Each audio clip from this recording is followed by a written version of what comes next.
এবাৰ নাৰদৰ মনত নাৰদৰ কাম কি নাৰদৰতো বেলেগ কাম একো নাই এবার নারায়ণ নারায়ণ বলি ঢেঁকিটো গুচি বলে গোটেই বিশ্ব আর ঘুরি থাকে বেলেগতো কামেই নাই না খেতি করে না কিবা করে এখনো করে কেবল নারায়ণ নারায়ণ করে থাকে কিন্তু নাৰদৰ মনত এবাৰ প্ৰশ্ন আহিল যে কেৱল ভগৱান বিষ্ণুৰ 24 ঘণ্টা এই কামত কিন্তু মই যে ভগৱান বিষ্ণুৰ যে শ্ৰেষ্ঠ ভক্ত এই চাৰ্টিফিকেটখন কিন্তু ভগৱানে মোক দিয়া যেতিয়ালৈকে চাৰ্টিফিকেটখন নাপাওঁ কেনেকৈ হ'ব বুলি এবাৰ ভগৱান বিষ্ণুৰ সৈতে বোলো চাৰ্টিফিকেটখন ল'ব এদিন সভাহত বহি আছিলে দেৱতাবিলাকৰ নাৰদ গৈ উপস্থিত হ'ল ভগৱান বিষ্ণুটো অন্তৰ তুমি গম পালে আজি কি প্ৰশ্ন লৈ আহিছে নাৰদ শুনা আপোনাৰ কি প্ৰশ্ন আছে বোলে প্ৰভু এই আপোনাৰ শ্ৰেষ্ঠ ভক্ত কোন ভগৱান বিষ্ণুৱে অকণমান চকুটো মুজিলে নাৰদে ভাবি আছে চাৰ্টিফিকেটখন দিব এতিয়া সমস্ত দেৱতাৰ মাজত ময়ে শ্ৰেষ্ঠ বুলি ক'ব কিন্তু ভগৱান বিষ্ণুৱে কি ক'লে বোলে নাৰদ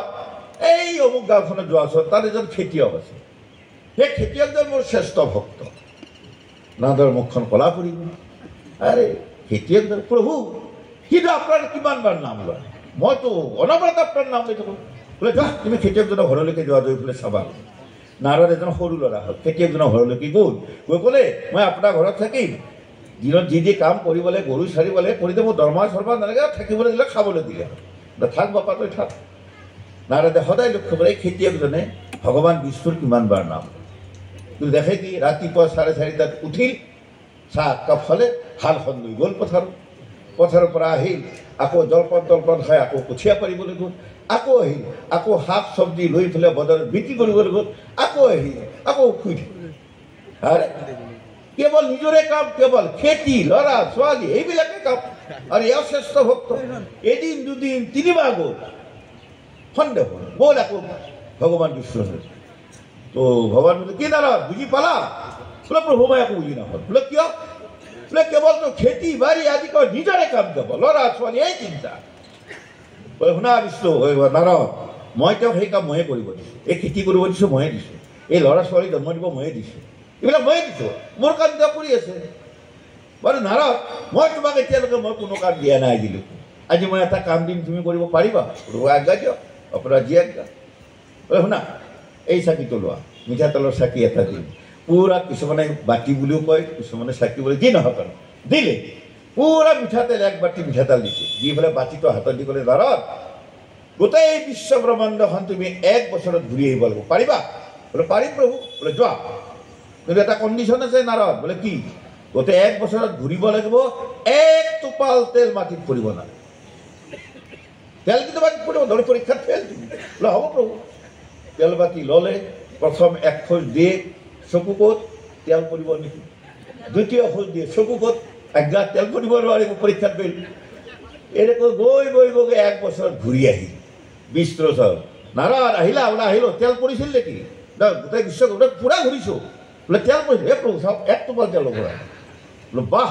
মই দিয়া কাম তুমি কৰিলা নাৰদৰ বুকুখন ফুলি গ'লা আজিতো চাৰ্টিফিকেটখন দিব বোলে নাৰদ কোৱাচোন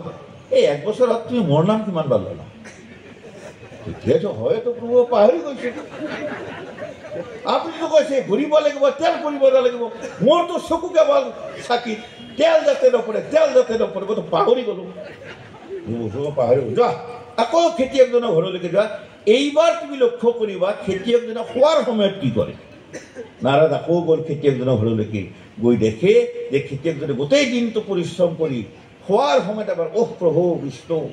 গোটেই দিনটো তুমি দিয়া কাম কৰিলোঁ এই কাম কৰোঁতে যদি কিবা ভুল ভ্ৰান্তি আছে প্ৰভু মোক ক্ষমা কৰা কাইলৈ যাতে ভুল ভ্ৰান্তি নহয় এই বুলি শুনিছে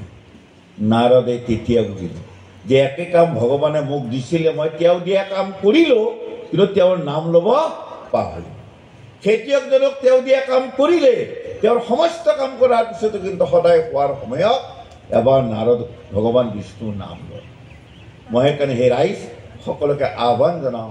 আমি যি কৰিছোঁ কোনোবাই খেতি কৰিছোঁ কোনোবাই ব্যৱসায় কৰিছোঁ কোনোবাই চাকৰি কৰিছোঁ ঘৰ সংসাৰ ল'ৰা ছোৱালী জন্ম দিছোঁ এই সমস্ত কাম এই ভগৱানে দিয়া কামেই কৰিছোঁ কিন্তু এই ভগৱানে দিয়া কাম কৰোঁতে ভগৱানৰ নাম ল'ব লাগিব অৰ্থাৎ আমি এনেকুৱা এটা আদৰ্শ পৰিয়াল গঢ়িব লাগিব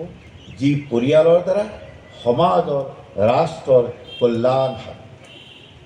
আমাৰ দ্বাৰা যাতে কোনোদিন সমাজৰ তিলমানো ক্ষতি নহয় দেশৰ যাতে তিল মানুহ ক্ষতি নহয়,